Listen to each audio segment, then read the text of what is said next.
Welcome to Tunacheki's Africa in the News. This is Mekimushi, and this is the show where we look at how Western media news organizations cover Africa, where we counter all the propaganda, the false news, the false narratives, the misinformation, the fake news, and also the racism, and we try to set the record straight, okay?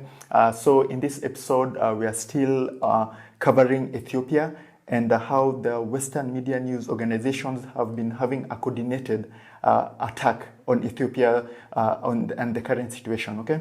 So today something very important, and I think it's a historical thing happened in Africa, where the Ethiopian government is fighting back. Like this is a first in Africa where a government is fighting these Western media news organizations. So what happened was that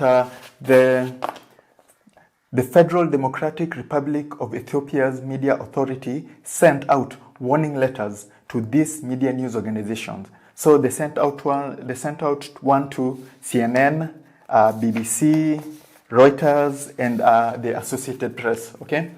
So this is very important because it shows that the Ethiopian government is actively trying to fight back. It's actively trying to take back the narrative. It's actually trying to fight back the false reporting, the unfair reporting, the bias reporting that these media news organizations, which look coordinated, have been directing towards the country of Ethiopia and the Ethiopian people. Because the letter was issued to the four individual news organizations, we'll just sum it up into one and read the letter as if it was addressing all of them, okay? So this letter is addressed November 19th, 2021. It's addressed to CNN, Associated Press, BBC, and Reuters, and it is addressed to their Nairobi bureau. So the interesting thing is all these media news organizations are located in Nairobi, Kenya. I don't know why, if you're reporting in Ethiopia, why not be in Ethiopia and report the truth? Why are you reporting from another country, Nairobi, Kenya? And we did a video which our president, Uhuru Kenyatta, was actually complaining about the same thing. So if you're claiming to report news from a country, why not be there and report the news from that country? So the letter reads, the Ethiopian Media Authority, in issuing licenses for journalistic operations, expects reports not to endanger the Ethiopians' national interest, territorial integrity, or the peaceful coexistence of people of Ethiopia. Since the onset of the law enforcement operation in the northern Tigray region of Ethiopia by the federal government, the Ethiopian Media Authority has been monitoring numerous foreign media outlets, conducting a trend analysis on their reporting patterns on the issue. Unfortunately, the authority finds CNN, Associated Press, BBC, and Reuters as one of the mainstream news organizations that have consistently disseminated news that have sowed seeds of animosity among the people and compromised the sovereignty of the country. As covered in detail within this letter, the authority has identified some of the trends of media misconduct and shady reporting by CNN, Associated Press, BBC, and Reuters, which include: number one, manufacturing and dissemination of false news and news analysis on Ethiopia to assist the TPLF objectives. Number two, reporting the law enforcement operation as a genocidal campaign. Number three, reports undermining the government's effort to address the humanitarian crisis in the Tigray region. Number four, reporting that the government is using famine and rape as a weapon of war in the Tigray region. Number five, producing defamatory reports on the country's leading institutions. Number six, generating news seeking to discredit the country's leader in international arena and put the country under intense diplomatic pressure. The authority would like to bring you to notice that despite repeated attempts, formal and informal discussions to rectify journalistic misconduct of the news institutions, no significant change has been registered so far. Okay, the letter ends, given the authority's responsibility to protect the well-being of the Ethiopian people from the dissemination of unsubstantiated information, The authority hereby extends to your institutions a written warning with an understanding that in the absence of ethical and professional journalistic operation, the authority will be compelled to revoke the license granted to institutions to operate in Ethiopia. The letter is signed sincerely Mohammed Idris Mohammed, Director General. So this letter also had it enclosed media monitoring findings. They put evidence that showed the false reporting, the fake news. Also, the news supporting the TPLF rebel group are currently fighting the Ethiopian government. Okay? So, this is a letter, and we've been saying it for years. We've been saying it since 2016 that Western media news organizations are not to be trusted.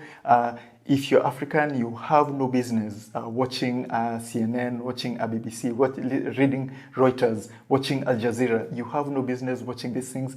Please keep it African and don't be confused by BBC Africa. And as I keep repeating in almost every video that I do in this episode, there's nothing African about BBC Africa. There's nothing African about CNN Africa. Okay, so make sure to not be deceived. Make sure to get your news from your local content creator. Make sure to get your news from your local media news organization. Okay, please, we urge you this. So, what does this letter mean? It means for the first time, Africa is fighting back. Okay, so.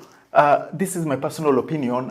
We can discuss it in the comments. So Africa needs to treat Western media news organizations, all of them, the same way China treats the Western media news organizations, right? Like China really does not play with these guys, okay? It avoids any reporting of fake news, misconceptions, political attacks on China, and look at it, China is doing really good for itself. China is currently the world's richest country. It surpassed the United States this month or last month. I'm not sure when exactly, but currently, right now, China is the richest country in the world, and it did that by taking its own narrative, right? It did that by not depending on other people to tell its story, right? Be it our grievances with China, like as a channel, and how like what they are also doing in Africa, right? We have to applaud them for how they've taken back the narrative, and Africa really needs to follow that model that the Chinese used to take back their story, take back the African story, right?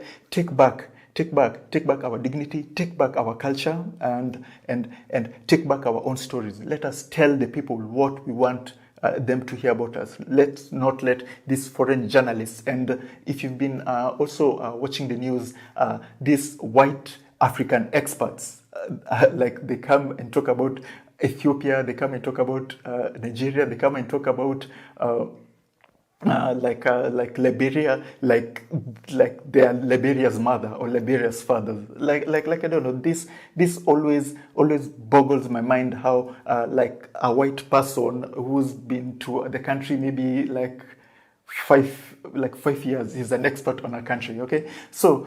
Here is a suggestion to BBC, CNN, Al Jazeera. Next time you have an expert on Ethiopia or Kenya, please make sure he is actually Ethiopian or Kenyan with credentials, okay? Not some random white person with no credentials, which is currently the status quo for all these media news organizations, okay? So with that said, we will link these documents so you can have a read on your own, and we will keep following up and updating you on the current Ethiopia issue. So, and we would recommend you to join the No More campaign, okay? Join the No More campaign. Africa Unite, because an attack on Ethiopia is an attack on Africa. An attack on Ethiopia is an attack on Pan-Africanism. An attack on Ethiopia is an attack for a chance for Africa in 10 years, 20 years, 50 years, 100 years to be united. If Ethiopia goes down, and mark my word, if Ethiopia goes down, the amber of one united Africa will go down with it. Okay? As Uhuru Kenyatta said in a recent speech that we'll cover soon, like Ethiopia is our mother. Ethiopia is the mother of Africa. So, as we said, join the No More campaign. The No More campaign is a peaceful campaign that says no more of this false Western media news reports on Africa, like no more of war, like no more war, no more conflict, no more misrepresentation of Africa, like no more Western interference in Africa. Okay, so just say no more, tweet it, do this, record a video, share it, and we'll also share it on our Twitter, our social medias. Okay, so thank you for watching. Make sure to subscribe and like this video. It really helps us a lot, and always make sure to like. That's how YouTube will know this is a good video to recommend to your friends who think alike, who like African content. Okay, so without further ado, this is Mikey Mushi. We'll check you out, and always remember, Africa is watching.